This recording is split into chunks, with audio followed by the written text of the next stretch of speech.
Eu posso dizer que eu tive uma infância muito feliz.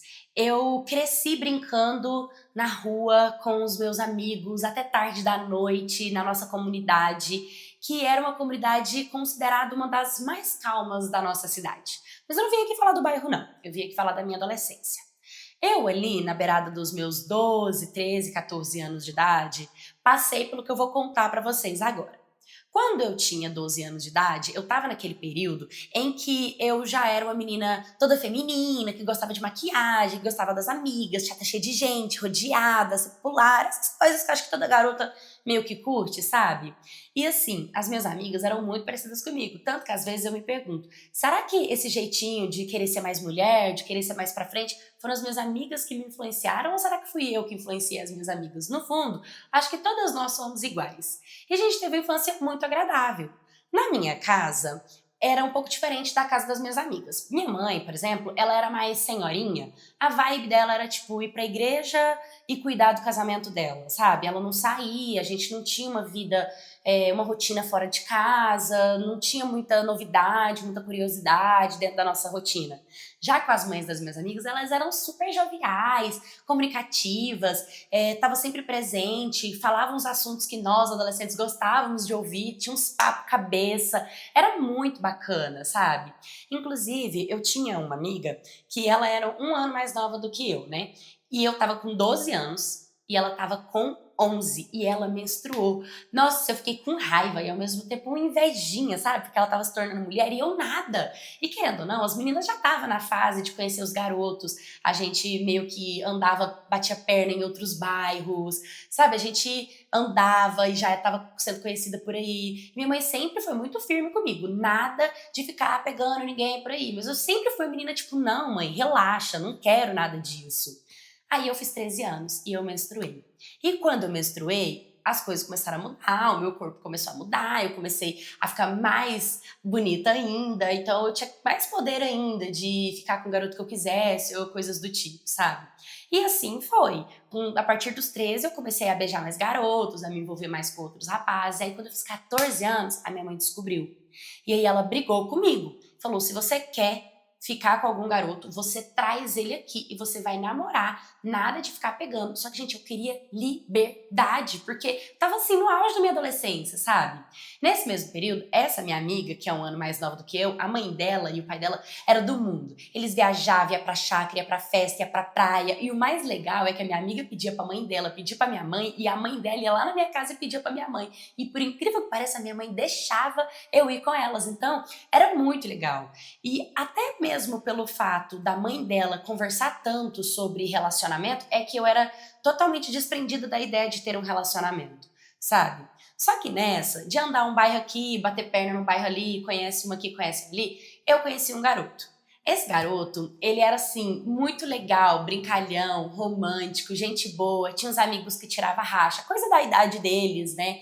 E detalhe, ele era muito popular e todas as meninas queriam ficar com ele. Só que ele escolheu ficar comigo. E assim, querendo ou não, bateu, né? Bateu a vibe, o papo, assim, deu liga, deu certo. Então eu tava começando a me apegar a ele começando a se apegar a mim, e aí eu revi ali a minha ideia de ter um relacionamento, e aí foi quando a gente ficou. E aí eu virei pra ele e falei, olha, se você quiser continuar ficando, você vai ter que ir lá em casa falar com a minha mãe. E ele topou. E assim, lá em casa, o meu pai, ele nunca foi de importar muito com esses assuntos. Ele meio que sempre deixou minha mãe resolver essas coisas mais delicadas. Meu pai era do resolver o pepino grosso da família, sabe? Só o que minha mãe não conseguia resolver, que meu pai resolvia. De contrário, meu pai meio que aceitava as condições da minha mãe. E por incrível que pareça, quando a minha mãe conheceu, minha mãe falou na hora, ok, ela liberou o relacionamento. E eu fiquei tipo, nossa, como assim? E ela falou, eu prefiro você namorando dentro de casa do que você solta na rua com essas suas amigas, porque você sim, com elas, é que vai viver o perigo. Tô na cabeça da minha mãe, eu tá solteira, batendo perna com as minhas amigas, era pior do que eu estar num relacionamento dentro de casa, né? Mas beleza, a gente tava tendo essa relação, era uma relação bem tranquila, sabe? Uma relação legal, uma relação calma. De verdade, era muito bom, assim, toda essa história que a gente foi criando. Até que um dia eu estudava pela tarde, eu e a minha amiga. Eu e ela estávamos na porta da minha casa de manhã, sabe? Antes de ir pra aula. Estava na porta de casa conversando e uma amiga em comum chegou. E essa amiga em comum chegou e chamou a minha amiga para assistir um vídeo no celular dela. E eu não entendi por que ela chamou minha amiga e não chamou eu. Queria ver também o vídeo. E ela não queria deixar. E aí ela começou a fazer, sabe, ser mais grossa, do tipo, não, tentar me impedir de ver o telefone. Eu fui ficando brava, fiquei nervosa. Deixa eu ver esse vídeo. Aí na hora que eu falei, deixa eu ver esse vídeo, ela pegou e me mostrou, gente, no vídeo estava o meu namorado junto com um grupinho que gostava de tirar racha, que eu falei pra vocês, todos transando, tendo uma relação sexual com uma garota deficiente da nossa escola. Ela era muda, sabe? Assim, de fato, eu não sei entrar nos detalhes, se foi consentido ou não, o que aconteceu ou não, só sei que naquele momento ali, algumas pessoas que estavam, porque meu bairro sempre foi um bairro muito bom, muito calmo, cheio de gente, a galera sabia, então dava pra ver as pessoas aqui, o olhar de desprezo das pessoas, o olhar de desgosto, sabe? Nossa, aquilo atravessou assim dentro de mim, eu não tava acreditando que o meu namorado tava num vídeo tendo relação sexual, mas um bando de homem com uma menina que ainda era uma menina muda, sabe? Que não conseguia falar, então aquilo foi muito impactante pra mim, assim. Foi um primeiro relacionamento muito impactante. Eu voltei pra casa, eu lembro que eu entrei, eu não me aguentei, comecei a chorar muito, a chorar. E minha mãe veio e eu contei, óbvio que eu contei pra minha mãe o que eu tinha acabado de ver. Contei pra ela e no mesmo momento minha mãe falou, você não precisa ir pra escola, não vai, não precisa ir, fica aqui. E aí eu respirei fundo e falei, mãe, eu vou sim. Eu não sei de onde eu tirei força, mas eu falei, eu preciso de ir. Me arrumei, fui pra aula, sabe? Foi um dos dias mais marcantes na minha história, porque foi a primeira vez em que todos os olhares eles eram direcionados pra mim. Era um murmurinho nos corredores, era comentário, eram risadas, era consolo, pessoas vinham me consolar, sabe? Tipo, pô, que triste o que aconteceu e tal. Foi um dia assim muito desprezível, eu vou ser sincera, sabe? Eu fiquei muito magoada e muito mal com a situação. E é óbvio que eu não quis mais saber do relacionamento. Pra vocês terem ideia, eu meio que, tipo, não conseguia falar mais com ele, eu não conseguia nada.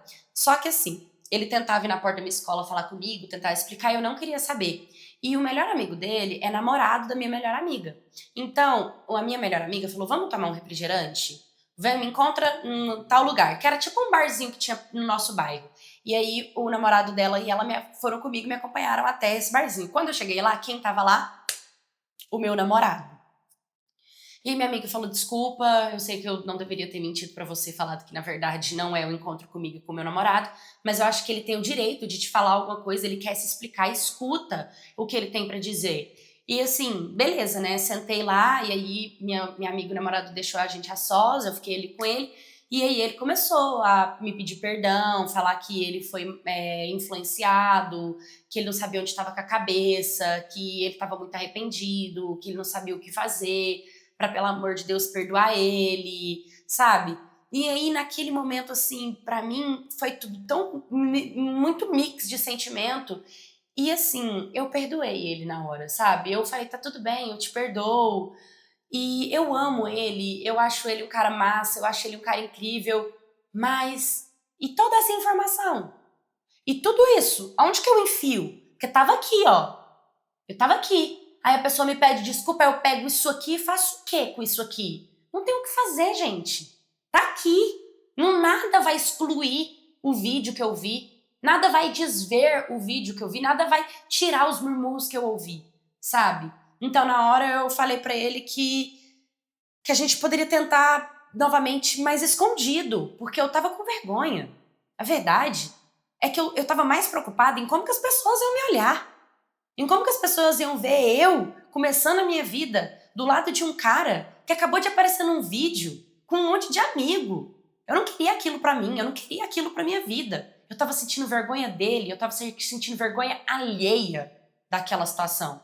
Mas como eu tava emocionalmente apegada nele, meio que eu concordei a gente se encontrar às escondidas, mas esse tempo de se encontrar às escondidas foi o tempo suficiente para eu perceber que a relação tinha esfriado, eu não tinha mais sentimento de admiração por ele, já não tinha mais aquele amor genuíno por ele. E a nossa relação foi se tornando uma coisa distante, até por fim eu acabar a relação e acreditar que é melhor cada um tá no seu canto, sabe? Bom, não dava pra continuar a relação, não confiava mais nele, não admirava, mas isso tudo foi um grande aprendizado pra mim. Tanto é que eu acabei esse ano letivo e fui pro ensino médio e a partir dali a minha mãe já me mudou de escola. E aí ali eu já conheci outro rapaz que foi super legal, foi um cara maravilhoso, fiz novas amizades e levei comigo um aprendizado muito importante, né? Muitas das vezes a dependência emocional faz a gente se colocar em cada lugar. Já imaginou se eu não fosse uma menina determinada? Se eu fosse uma menina fraca emocionalmente ou que perdoa muito fácil, esquece dos erros do passado. Ah, eu vou encarar isso com ele, eu vou segurar na mão dele, eu vou enfrentar tudo que ele tá passando. Cara, cada um, ele tem liberdade de escolher o que faz, mas eles não podem se livrar das consequências.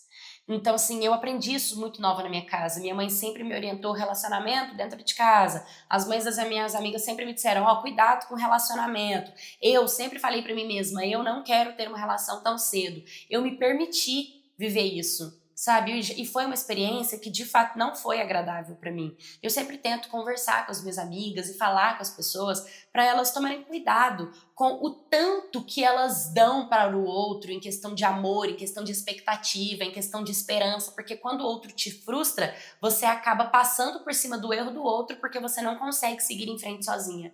E eu fico muito feliz porque eu sei que daqui para frente eu vou levar isso como exemplo. E qualquer mínimo ato de alguém que faça uma atitude que não condiz com aquilo que eu quero para o meu futuro, não vai ter o meu tempo.